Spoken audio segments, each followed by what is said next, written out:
If you're a leader or an aspiring leader in the business of lifelong learning, you're in the right place. I'm Celisa Steele. And I'm Jeff Cobb, and this is the Leading Learning Podcast.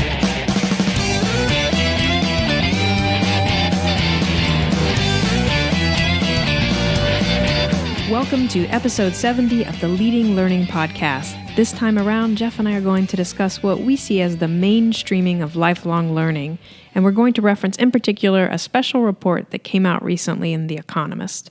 We have a couple of quick notes to start, though, and we're going to want to highlight a resource that we think you might find valuable. First up, we want to be sure to thank your membership, the sponsor for the podcast in the first quarter of 2017. Your membership's learning management system is specifically designed for professional education with a highly flexible and intuitive system that customizes the learning experience. Your membership's LMS seamlessly integrates with key systems to manage all of your educational content formats in one central location while providing powerful tools to create and deliver assessments, evaluations, and learning communities. Support your learning strategy across all devices and platforms, deliver to a global audience, and empower your organization to be the key education voice for your industry with your membership. You can find out more at yourmembership.com. Next, we encourage you to ask yourself, am I a serious learning business professional committed to investing in my own professional growth and improvement? If the answer to that question is yes, then there's no way you're going to want to miss out on Learning Technology Design, our upcoming virtual conference created specifically for professionals in the business of continuing education and professional development. The event will take place March 1st through 3rd, and access will continue through May, and you can get all of the details at ltd.leadinglearning.com. We really hope you and others at your organization will consider joining us. Now, one last item before we start talking about the mainstreaming of lifelong learning, and that's our resource for this episode. Jeff, what do we have this time around? Well, actually, the resource relates very directly to this episode of the podcast, and specifically, it's a free download of the first chapter of Leading the Learning Revolution, which is my book that came out a few years ago. And Leading the Learning Revolution is really a pretty how-to sort of book, a lot of very practical type knowledge in it, but it starts off in the first chapter really just trying to set the overall landscape and highlighting the major shifts that are driving a renaissance in lifelong learning and by extension, the market for lifelong learning. So we thought that being able to have access to that might be helpful to go along with some of the other resources that we're going to talk about in this episode. And you could get that resource simply by going to the show notes for this episode at leadinglearning.com/episode 70, or you can go more directly by going to leadinglearning.com/revolution. Now, one of the things that we've been seeing is that increasingly lifelong learning is showing up in the major media. A number of new resources have been created relative to it. I've noticed, recently that, for example, in the Harvard Business Review, there have been at least 3 or 4 different posts about lifelong learning in the last few months, and that never really used to occur. But more recently, as you referenced at the beginning of the podcast, Lisa, The Economist, that venerable old British institution, came out with a special report on lifelong learning and really declared it an economic imperative at this point. And, in other words, it's time to really start taking lifelong learning seriously as part of the economy from their standpoint, but just, as part of life in general. And, certainly for us, and I think for most of our listeners, this isn't necessarily news. We've believed this for a long time, but it's nice to, have an institution like The Economist declare that lifelong learning is now so important. And we've seen other evidence that lifelong learning really is just going mainstream at this point. All right. Well, we dedicated an earlier podcast to the Pew report around lifelong learning and technology. So another example there of really looking at mainstream across the culture in the United States. How are adults thinking about lifelong learning and the impact that technology is having on it? So that's just one, again, relatively recent example of a group that you don't necessarily associate directly with learning focusing on lifelong learning.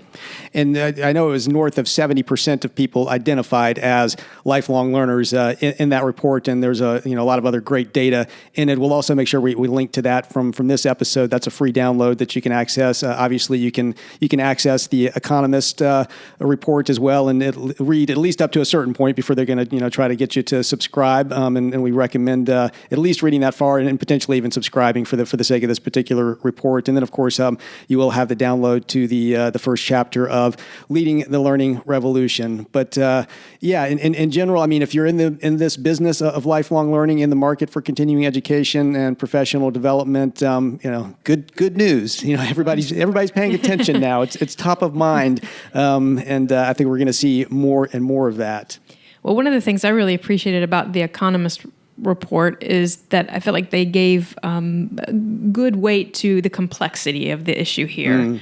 And they start by kind of laying out the landscape. And again, as you've said, Jeff, this is something that we've talked about a lot, the role that technology, the impact that technology is having on how we live, and therefore how we work, and therefore how we learn. But I think sometimes it can get simplified. It can sort of be this, okay, well, technology is resulting in automation, and so we're losing jobs.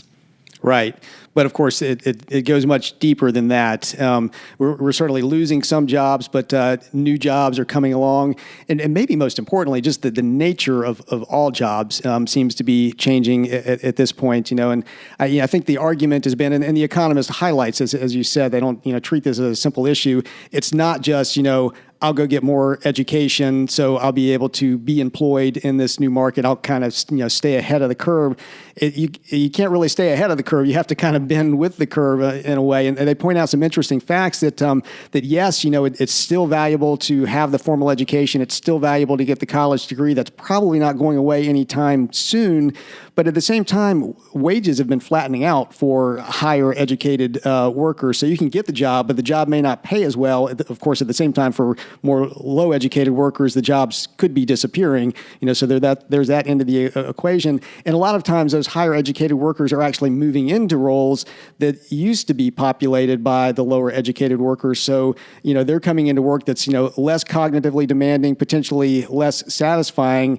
And the only way to kind of, as I said, sort of bend with the curve at this point is certainly to have the education, but oftentimes, you have to have a combination of skills. They point out that technology is making that more and more necessary. Yeah, they mentioned this term hybrid jobs, which actually comes from Burning Glass Technologies. It's a Boston-based startup.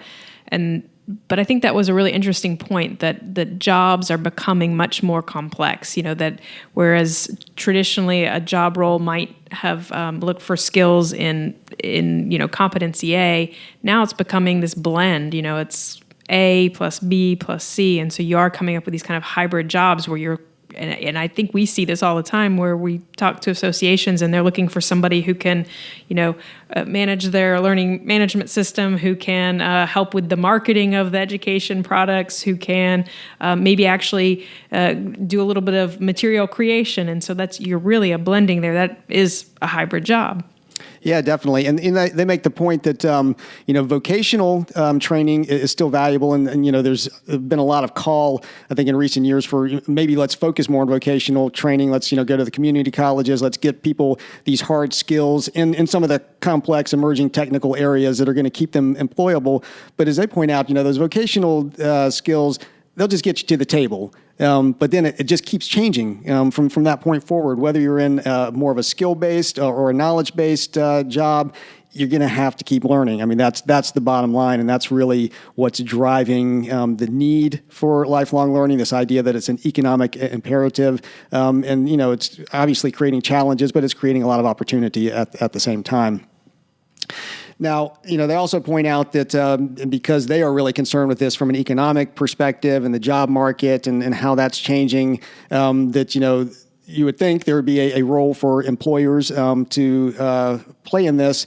But to go back to your, highlighting the complexity around technology, Celisa, this employer-employee relationship around learning, I think, is becoming more complex as well. And on the one hand, employers really aren't investing more in training. I mean, I'm sure you can get different figures on that, and some groups would say, "Oh, it really is happening, at least in certain areas."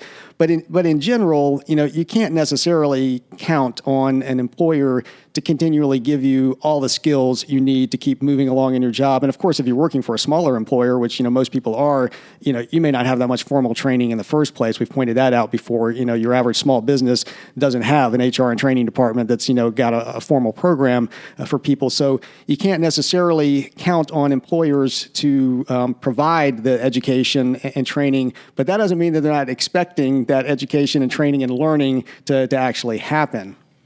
Well, and so then it seems like a lot of the burden falls on the individual, on the employee, to then sort of take on the responsibility, and that's something we've talked about before, learner responsibility, and something we're fans of. And so that learner has to say, okay, what is it that I need to know that I don't know now, and then how do I learn that so that I can remain relevant, competent, and even excel and grow in my career and in my job. Now, of course, where employers, are coming into play with respect to that is they're trying to identify employees who are capable of doing that. So I think this could change the hiring process quite a bit. From the perspective of a job candidate coming in, and from the perspective of whoever's interviewing and vetting that job candidate. The job candidate increasingly is going to want to be able to demonstrate that he or she is a lifelong learner, that they are motivated, they are self-starting, they can roll and adapt with the changes that are going to occur.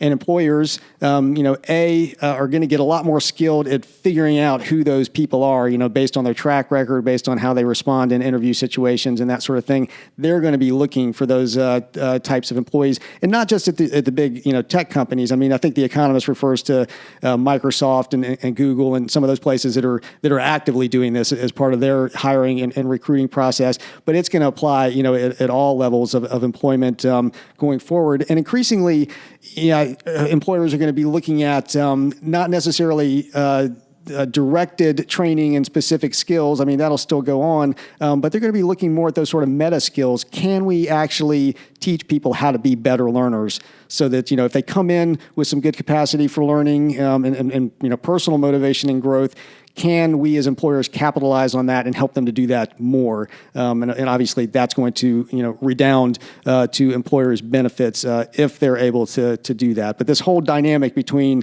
employers and employees and how they're going to have to work together or work at odds in some cases at this whole question of lifelong learning going forward. Very, very interesting question.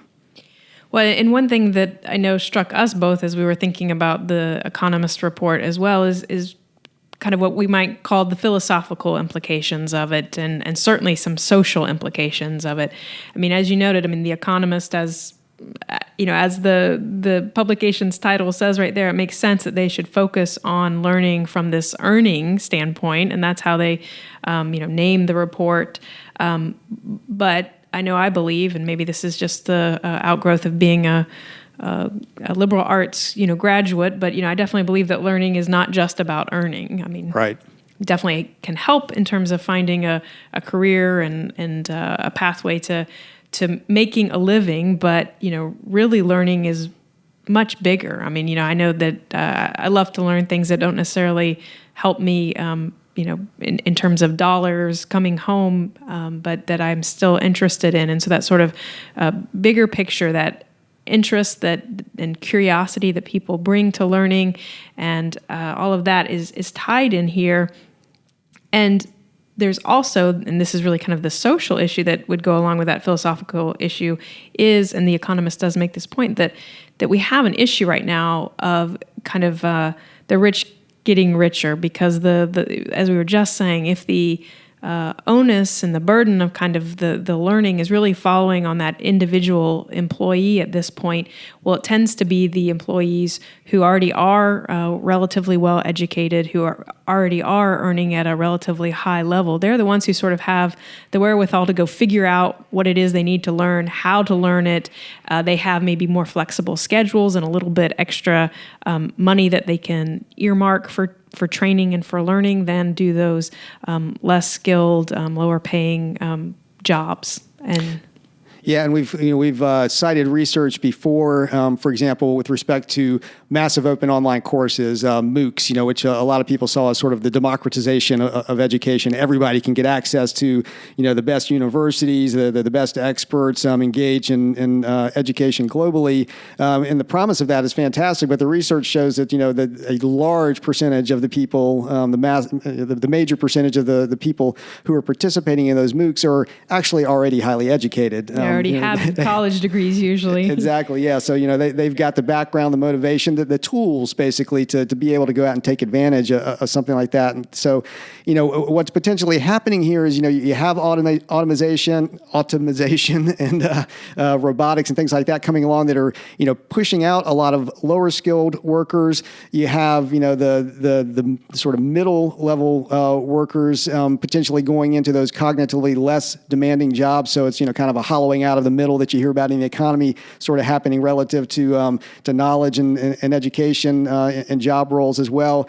And then you've got, what's almost like the growth of a 1% in the learning realm, the people who are the self-starters who are really going to capitalize on what's going on out there. So, there's some very significant economic and social issues that are buried in all of this. And of course, I think anytime you've got big challenges like that on a grand level, you're always looking for, okay, who's going to address this? Whose role is this? And, we already talked about employers, and I mean, employers certainly have a role to play. And I think that, that's going to have to be an ongoing discussion. Government certainly have a role to play in this. And part of that role is going to be, ensuring that the employers, act the way that they need to about this, and that employees and potentially displaced workers are indeed helped out with lifelong learning. But, nobody listening to this podcast is going to be surprised, who we see a big opportunity for, what types of organizations have a big role to play here. And, of course, it's trade and professional associations. It's just an obvious place for them to be having an impact. And I think that was noteworthy to us in looking at the Economist special report. There is, I believe, one mention of trade unions. Yeah, and unions. Yeah, not even, your standard sort of trade and professional association. It's definitely the labor organizing organizations. Yeah, and so for us, that's a key another, player who needs to be at the table. We definitely agree with the Economist thrust that this has to be, a group effort. It can't just be the learners. It can't just be the employers. Can't just be government. You all have to come together. But yes, we think associations have to be part of that mix as well. And I think that it ties to that social, philosophical implications that we were just touching on. If you think about, the employer kind of has the corporation's best interests at heart, and that's what they're going to really be looking for in terms of training. So they're really going to be probably focused on that connection between learning and earning, and learning and productivity, right, and those types of things. But I think, again, given my bias and bent, that learning is bigger than earning. And so I think that's a role where associations can help support that and help support the learners as they are pursuing not just, a job, not just a paycheck, but also that kind of idea of, okay, self-fulfillment, kind of the legacy that you want to leave when you're done with your career, and really taking that broader picture and helping to support learners as they form that idea and then see it develop and play out over the course of their working life and even beyond their working life. And we've made that point, many times before. I mean, associations are so well positioned because, your average worker, learner is going to stay with them for an extended period of time. I mean, they switch jobs, frequently. Most people are switching jobs a dozen different times. They're switching careers some, but they're mostly staying in the same career. Higher education, you get your formal higher education, maybe stay involved as an alum, but you're not necessarily looking to your institution of higher education to kind of go with you throughout your life, throughout your career. But associations are positioned to do that. We've always characterized this as the other 50 years. I mean, you finish your formal education in your 20s, and these these days, you've got another 50 years, maybe more at this point in front of you, during which you're going to be earning. But as you say, too, living your life. I mean, looking for, how are you going to, live a meaningful, satisfied, fulfilling life? And all throughout that, a trade or professional association can be there with you. And, we've said before that we think that there is this just incredibly important third sector of education, and this really is the sector of lifelong learning that is as important, if not more important, than the K through 12 and higher education sectors. And this really is the place where trade and professional associations can lead. So, the Economist characterizes this as an economic imperative. I think we would characterize it as a life imperative. I mean, this is the core of living a good life, basically. And associations just have a great role to play here if they're going to step up. But again, as you mentioned, they're pretty much missing in action in this article. They seem to be repeatedly missing in action in a lot of these types of reports and articles that come out. This is a place where leadership needs to step up, and associations need to have a very, very strong voice with what's happening with lifelong learning. So we encourage you to check out the Economist piece, particularly to that point that Jeff just made, because when learning shows up in the mainstream and when associations aren't mentioned, I mean, that's a big deal and something that needs to be dealt with. And so I don't think we should ignore the mainstream media any more than they should be ignoring sort of the association role in learning. So we recommend this reading to you so that you can be aware of kind of the perspective that's out there and being put forth. That's right. So get the Economist report, get the Pew report that we'll link to as well. Get the free download of the first chapter of Leading the Learning Revolution, and you will be prepared to march forward into the mainstream of lifelong learning. And we're going to march forward now and exit this episode of the Leading Learning Podcast. But as we're doing that, we want to be sure to say thanks again to your membership for being the sponsor for this quarter of the Leading Learning Podcast. And you can find out more about your membership at yourmembership.com. And we do want to mention once again that registration is still open right now for Learning Technology Design, or LTD, which is our annual event specifically for professionals in the business of continuing education, professional development, and yes, lifelong learning. So if that happens to be who you are, we certainly hope you will join us. You can get all the details and register at ltd.leadinglearning.com. To get show notes for this episode, go to leadinglearning.com/episode 70. And while you're there, you will see options for subscribing to the podcast. And if you're getting value out of the podcast, out of what you hear, we'd be grateful if you would subscribe. We'd also be grateful if you would take just a minute to give us a rating on iTunes. All you have to do is go to leadinglearning.com/iTunes, and that will get you to the right place. And we really do appreciate your doing that. It helps us know that you value the podcast, and it helps others to find the podcast. And we hope you'll consider telling others about the podcast. You can send out a tweet by going to leadinglearning.com/share. Or if tweeting isn't your thing, you can pick a social network of your preference and spread the word that way. So thanks again, and we'll see you next time on the Leading Learning Podcast.